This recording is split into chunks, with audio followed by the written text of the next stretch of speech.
যেহেতু ফাৰ্স্ট সেমিস্টাৰৰ অহা তোমালোকে ইন্টাৰনেল বা সেশনাল এক্সাম যেটো আছে তো যেটো এমডিসি সাবজেক্ট আছে সেইখন পেপাৰৰ কিমান মাৰ্কছৰ এক্সাম ল'ব আৰু কিনে ধৰণৰ প্ৰশ্ন আহিব সেইখিনি তোমালোকৰ আগত আজি দেখুৱাম যাতে তোমালোকৰ ইন্টাৰনেল বা সেশনাল এক্সামিনেশনত কমন পৰে তেনে ধৰণৰ তোমালোকৰ প্ৰশ্ন আজি লৈ আহিছো তোমালোকে চাই লোৱা যে দিয়া আছে যে BA BSc and BA BSc 1 semester FYUGP internal বা sessional examination 2025 MDC Humanities and Social Science Makers of Modern Assam যেটো BA BSc ফার্স্ট সেমিস্টাৰৰ যেটো ইন্টাৰনাল বা সেশনাল এক্সাম আছে 2025 ৰ কাৰণে যেটো MDC বিষয় আছে MDC Humanities and Social Science ৰ যেটো Makers of Modern Assam এইটো যেটো বিষয় আছে হেখন বিষয়ৰ যেহেতু তোমালোকৰ টাইম দিয়া থাকিব 1 আৱাৰ্স আৰু ফুল মাৰ্কস থাকিব তোমালোকৰ 30 মাৰ্কসত তোমালোকৰ ফুল মাৰ্কস দিব লাগিব যেটো ইন্টাৰনাল বা সেশনাল এক্সাম যেটো দিবা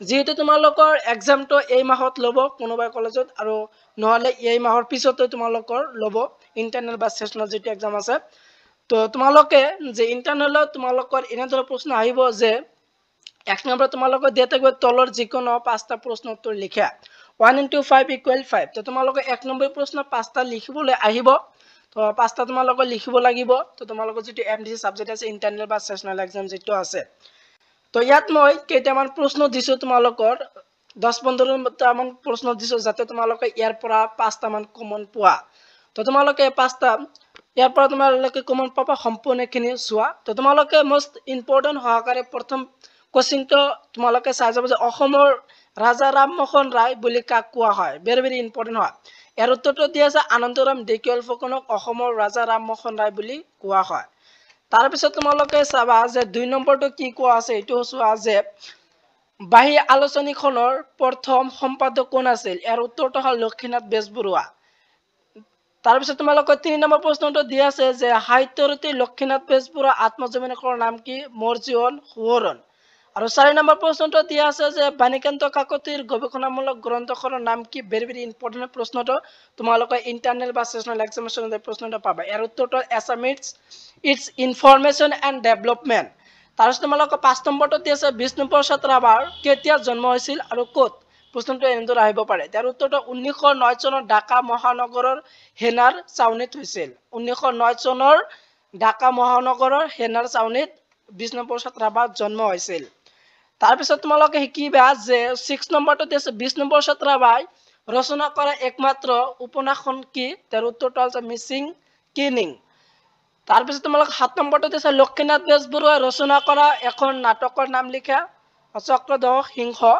তাৰ পিছত তোমালোক 8 নম্বৰ প্ৰশ্নটো দিয়া আছে যে ভূপেন হাজৰিকাদেৱ কিমান চনত ভাৰত ৰত্ন উপাধি প্ৰদান কৰা হৈছিল 1909 চনত হে উপাধি প্ৰদান কৰা হৈছিল তাৰ পিছত তোমালোকৰ 9 নম্বৰ প্ৰশ্নটো যে অসমীয়া সাহিত্যত লক্ষীনাথ বেজবৰুৱাই কি নামৰে জনা যায় ৰসৰাজ নামৰে জনা যায় 10 নম্বৰ প্ৰশ্নটো যে অসমৰ প্ৰথম ছবি পৰিচালক কোন জ্যোতিপ্ৰসাদ আগৰৱালা জয়মতী নামৰ কথা ছবিখন কেতিয়া প্ৰকাশ পাইছিল very very important Lakshminath Bezbaroa আৰু কদমকুলি কবিতা পুথিৰ ৰচক কোন আনন্দ চন্দ্ৰ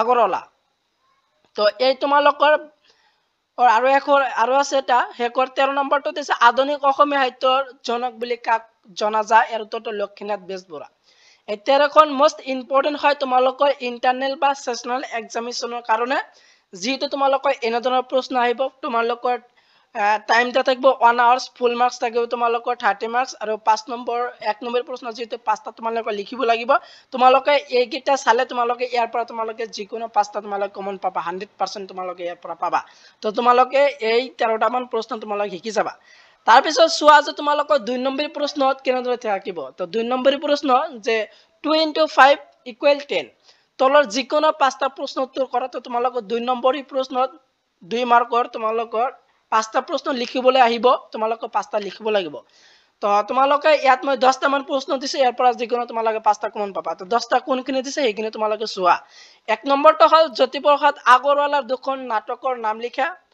প্ৰথমটো হ'ল শোণিতপুৰী আৰু কাৰেংঘৰ লিগিৰি তো দুটা আছিল জ্যোতিপ্ৰসাদ আগৰৱালাৰ নাটক তাৰ পিছত 2 নম্বৰ প্ৰশ্নটো দি আছে বিষ্ণু প্ৰসাদ ৰাভাই কোন নাটকৰ জৰিয়তে কিমান বয়সত অভিনয়ৰ পাতনি মিলিছিল আৰ উত্তৰটো হ'ল যে বিষ্ণুপ্ৰসাদ ৰাভাই শোণিতপুৰী নাটকৰ জৰিয়তে 12 বছৰৰ বয়সত অভিনয়ৰ পাতনি মিলিছিল। ভেৰি ভেৰি ইম্পৰ্টেণ্ট প্ৰশ্নটো শিকিবা এইটো। তাৰপিছত তোমালোকৰ 3 নম্বৰ প্ৰশ্নটো ভূপেন হাজৰিকাই কোন চনত কোনখন কথাছবিত প্ৰথম কণ্ঠদান কৰিছিল? আৰু উত্তৰটো ভূপেন হাজৰিকাই 1939 চনত ইন্দ্ৰমালা নামৰ কথাছবিত প্ৰথম কণ্ঠদান কৰিছিল। তাৰপিছত তোমালোকৰ 4 নম্বৰ প্ৰশ্নটো আনন্দৰাম ঢেকিয়াল ফুকনৰ দেউতাকে ৰচনা কৰা পুথি দুখন কি কি? তো এইটো অলপ স্পেলিংটো ভুল আছে, তোমালোকে শুদ্ধ কৰি ল'বা। এইটো পুথি দুখন কি কি? আৰু উত্তৰটো আনন্দৰাম ঢেকিয়াল ফুকনৰ দেউতাকে ৰচনা কৰা পুথি দুখন হ'ল অসমীয়া ল'ৰাৰ মিত্ৰ আৰু অসমীয়া ল'ৰাৰ বন্ধু। তো দুটা আছিল। তাৰপিছত তোমালোকৰ 5 নম্বৰ প্ৰশ্নটো দিছে বাণীকান্ত কাকতিয়ে কোন বিশ্ববিদ্যালয়ৰ পৰা কি বিষয়ত গৱেষণা কৰি ডক্টৰেট ডিগ্ৰী লাভ কৰিছিল? আৰু উত্তৰটো বাণীকান্ত কাকতিয়ে কলিকতা বিশ্ববিদ্যালয়ৰ পৰা ইংৰাজী সাহিত্য বিষয়ত গৱেষণা কৰি ডক্টৰেট ডিগ্ৰী লাভ কৰিছিল। Very very important. তাৰপিছত তোমালোকৰ 6 নম্বৰ প্ৰশ্নটো আছে ডক্টৰ ভূপেন হাজৰিকাই সাহিত্য সভাৰ কোনখন অধিৱেশনত সভাপতি আছিল আৰু অধিৱেশন ক'ত হৈছিল? আৰু উত্তৰটো ডক্টৰ ভূপেন হাজৰিকাই 1993 চনৰ শিৱসাগৰত অনুষ্ঠিত অসম সাহিত্য সভাৰ 61তম অধিৱেশনৰ সভাপতি আছিল।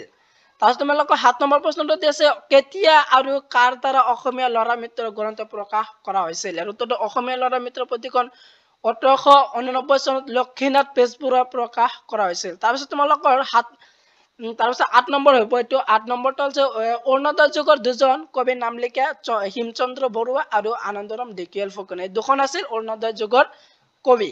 তাৰপিছত তোমালোকৰ 9 নম্বৰ প্ৰশ্নটোতে আছে ডক্টৰ বাণীকান্ত কাকতিয়ে এটা মুখ্য ৰচনা সংকলনৰ লিখা। আৰু উত্তৰটো ডক্টৰ বাণীকান্ত কাকতিয়ে এটা মুখ্য ৰচনা সংকলন হৈছে বাণীকান্তই ৰচনাৱলী। আৰু ইয়াৰ বাহিৰেও তেওঁৰ এক হৰণ ধৰ্ম সম্পৰ্কীয় প্ৰবন্ধসমূহৰ বিজলী নামৰ কাকতখন ভৱানন্দ পাঠক চন্দ নামৰে প্ৰকাশ হৈছিল।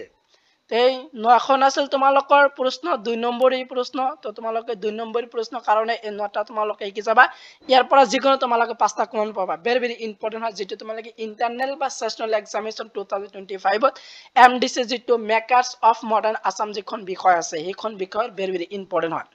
তাৰপিছত চাই লোৱা যে তোমালোকে 3 নম্বৰ প্ৰশ্ন, তোমালোকে 3 নম্বৰী প্ৰশ্ন দিয়া থাকিব যে তলৰ যিকোনো 3টা প্ৰশ্ন উত্তৰ কৰা। 5 × 3 = 15। তো তোমালোকে 5 নম্বৰী প্ৰশ্ন তোমালোকৰ 3 নম্বৰ প্ৰশ্ন দিয়া থাকিব, যিকোনো 3টা তোমালোকে লিখিব লাগিব। ইয়াত মই 5টা মান প্ৰশ্ন দিছো তোমালোকৰ ইম্পৰ্টেণ্ট। ইয়াৰ পৰা যিকোনো তোমালোকে 5টা কমন পাবা। তো 5টা কোনখিনি সেইখিনি চোৱা। প্ৰথমটো হ'ল আনন্দৰাম ঢেকিয়াল ফুকনে অসমীয়া ভাষাক পুনৰ প্ৰতিষ্ঠাৰ বাবে কেনে অহপুৰুষতা কৰিছিল আলোচনা কৰা। ভেৰি ভেৰি ইম্পৰ্টেণ্ট 5 নম্বৰী প্ৰশ্নৰ কাৰণে। তাৰপিছত তোমালোকে 2 নম্বৰটো দিছে লক্ষ্মীনাথ বেজবৰুৱাৰ অসমীয়া সাহিত্যলৈ অৱদান সম্পৰ্কে আলোচনা কৰা। তাৰপিছত তোমালোকে 3 নম্বৰ জ্যোতিপ্ৰসাদ আগৰৱালাৰ অৱদানৰ বিষয়ে তোমালোকৰ আহিব 5 নম্বৰী। তো ভেৰি ভেৰি ইম্পৰ্টেণ্ট হয়। তাৰপিছত তোমালোকৰ 4 নম্বৰটো অসমীয়া ভাষা আৰু সাহিত্যলৈ বাণীকান্ত কাকতিৰ অৱদান সম্পৰ্কে আলোচনা কৰা। আৰু তোমালোকৰ 5 নম্বৰ গণশিল্পী বিষ্ণুপ্ৰসাদ ৰাভাৰ শিল্পী প্ৰতিভা আলোচনা কৰা। এই 5খন মোষ্ট ইম্পৰ্টেণ্ট হয়, ভেৰি ভেৰি ইম্পৰ্টেণ্ট হয়। তোমালোকে 5 নম্বৰী প্ৰশ্নৰ কাৰণে তোমালোকে 3 নম্বৰ প্ৰশ্ন দিয়া থাকিব। ইয়াৰ পৰা তোমালোকে যিকোনো 3টা কমন পাবা। তো সৰ্বমুঠ তোমালোকৰ কিমান মাৰ্কছৰ এক্সাম দিব লাগিব? 30 মাৰ্কছৰ এক্সাম দিব লাগিব। আৰু তোমালোকৰ টাইম দিয়া থাকিব 1 আৱাৰ্ছ। আৰু তোমালোকৰ যিটো ছাবজেক্ট নাম আছে makers of modern Assam multidisciplinary কোৰ্ছৰ যিটো ভিতৰত মেকাৰ্ছ অফ মডাৰ্ণ আছাম আছে সেইখন বিষয়ৰ যিহেতু এইবিলাক ইম্পৰ্টেণ্ট কুৱেশ্যন আছে ইণ্টাৰনেল বা চেচনেল এক্সামিনেশ্যনৰ কাৰণে ফাৰ্ষ্ট ছেমিষ্টাৰত BA এণ্ড BSc। তো 1 নম্বৰ প্ৰশ্ন তোমালোকৰ 5টা লিখিব লাগিব। মই ইয়াৰ পৰা তোমালোকৰ 13টা মান দিছো, ইয়াৰ পৰা তোমালোক 5টা কমন পাবা। তাৰপিছত তোমালোক 2 নম্বৰত দিয়া থাকিব 5টা লিখিবলৈ 2 নম্বৰী প্ৰশ্ন। তো ইয়াৰ পৰা তোমালোকে 5টা কমন পাবা। মই 9টা মান দিছো, তাৰ পৰা কমন পাবা। আৰু তাৰপিছত তোমালোকৰ তলৰ যে 3 নম্বৰ দিয়া থাকিব তোমালোক 5টা 5 মাৰ্কত 3টা লিখিবলৈ লাগিব। ইয়াত 5টা দিছো, ইয়াৰ পৰা যিকোনো তোমালোকে 3টা পাবা। সৰ্বমুঠ তোমালোকৰ 15, 10 আৰু 5। তো সৰ্বমুঠ তোমালোকে 30 মাৰ্কৰ এক্সাম দিব লাগিব, যিটো ফাৰ্ষ্ট ছেমিষ্টাৰৰ MDC বিষয় আছে ইণ্টাৰনেল বা চেচনেল এক্সামিনেশ্যন।